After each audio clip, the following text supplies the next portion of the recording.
This content was created purely for entertainment and informational purposes. The creators of this vlog do not endorse drinking and driving, debauchery, underage drinking, public intoxication, speeding, street racing or any other form of delinquency. I'm just a guy, with a drink, talking about cars. Please don't take this too seriously.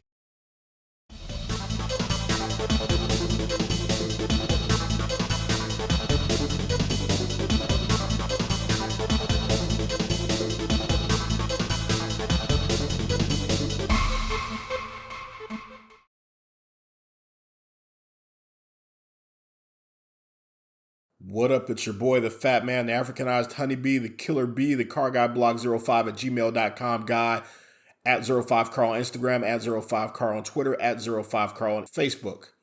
The word zero, Z-E-R-O, the number 5, fifth. The word car, C-A-R. So today is Monday, May 30th, 2022, which means it's Memorial Day in the United States. Memorial Day is the day we honor our war dead military. I come from a military family, although I do not personally know anyone who died in combat. My family's military history dates back to World War I. I have a lot of friends. I was in ROTC in college and high school. I know a lot of friends that served in the military or in the military now. Fortunately, I don't know anyone who died in combat. Veterans Day is, of course, the day that we celebrate all veterans. And Memorial Day is sort of specific to our combat dead, although many people muddle the two. They are distinctly different holidays.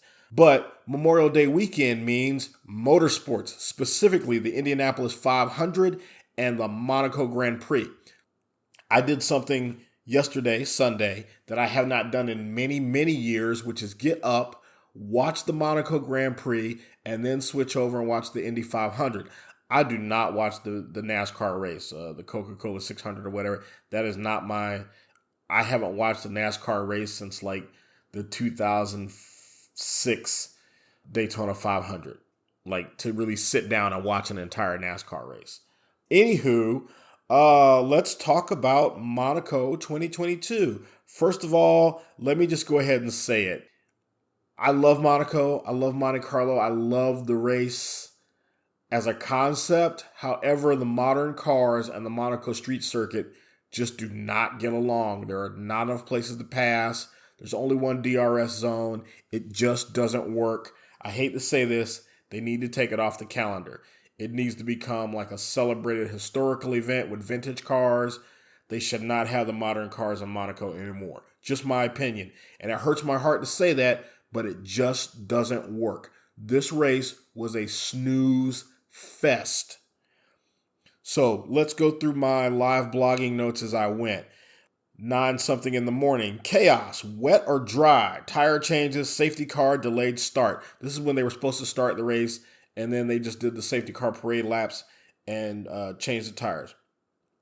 9:43 a.m., still waiting. 9:47 a.m., I feel like the race is being manipulated. To me, they should have put on the wet tires and started the race in the rain immediately because that's the only way we were going to get any action. Not that I'm just digging for crashes, but low-speed crashes are not as big a deal. And on a wet circuit, you're going to have some low-speed mishaps that aren't necessarily life-threatening, but do sort of impact the race. 10:05 a.m. This is all Eastern Daylight Time in the United States, by the way. Parade laps resume. First wreck on parade lap. Yeah, we knew that was going to happen. It always happens. Parade laps are counting against the race. It's going to be a rolling start. 10:10 a.m. green flag, rooster tails. Near miss in the pits. Pitting for intermediate tires on lap 7. Monaco 1 DRS zone, which is disabled in the rain. Sainz pits on 22. Leclerc pits on 22. Red Bull brings both cars in. Lap 27, Mick Schumacher into the barriers at the swimming pool. This was a bad crash. They bring out the safety car. Hamilton still in 8th place. They red flag it on lap 30 to repair the barrier from Schumacher's wreck. By 11:12 a.m., the announcers are saying that this is going to end up being a timed race. 11:15, the safety car resumes on lap 31 from the pit lane. The lap cars are being allowed to unlap themselves in front of the safety car. Lap 33 is a rolling start. 32 minutes and 30 seconds left in the race. This is at 11:28 a.m. It is now officially a timed race. DRS has been enabled. 12:01 p.m. Sergio Perez wins a timed race. That was tough. So then I had a quick break to grab a bite to eat, and I turned on the Indy 500.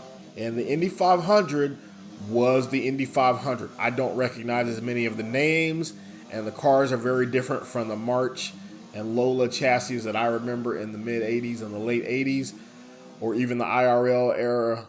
What were those, Delaras?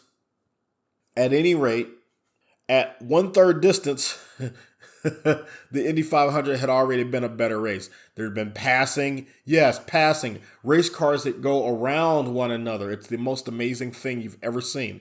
What else? You had some crashes because it's Indy. You're always going to have crashes at Indy.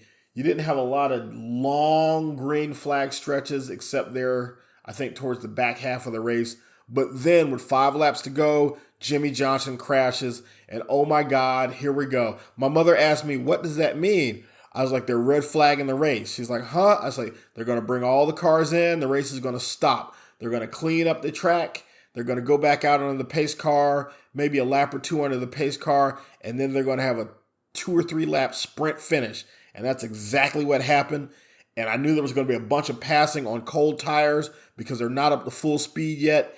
And I missed it because I had to get in my car and drive 3 hours, and I needed to be somewhere at a set time. So I had to leave before I watched the end of the race. And I was so mad because I knew it was going to be just a crazy finish under sprint conditions on those last 2 or 3 laps after the pace car ducked back inside the pits. So even though I did not see the end, I already knew that Indianapolis was a better race than Monaco, and that's sad, but it is what it is because in my opinion, they should not renew Monaco. The modern cars, the current cars that they have today are not suitable to that street circuit. It's too narrow. There aren't enough places to build up real speed. It does not match the aerodynamics and the DRS abilities of the modern cars. There are no places to pass. If you get lucky in the pits, or like yesterday because of rain, there were some tire choices and pit strategy that made for some shuffling, but there were very few passes on the course. And that just makes it boring. I'm sorry, these parades, I know they're the most technologically advanced cars on earth, but to watch them just go around and whoever wins the pole is going to be first or second or third in the race unless there's a retirement or, an engine blow up, which is rare these days, especially among the top teams. In the turbo era, you would have a car blow up because they had new cars every couple of years and the engines were so highly stressed that yes, you could have something go wrong and that would impact what comes to mind is Nigel Mansell's tire blowing up or Senna and Prost crashing into each other and just, stuff like that. Or turbos just blowing up because in the turbo era, sometimes the turbo just let go.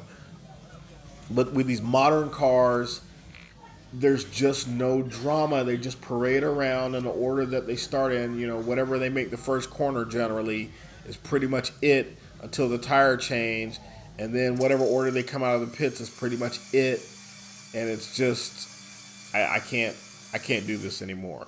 They need to make Monaco a special event and only have vintage cars there and, just let it be what it be. So that's my thought.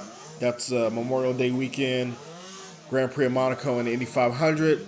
I hope you enjoy my content. Like, share, and subscribe. Hit the notifier bell, please, the notification bell, so you know when I post new content, which is usually about 2 to 3 times a month, depending on what I'm doing. Like, share, subscribe. I'll see you soon with new content. Bye.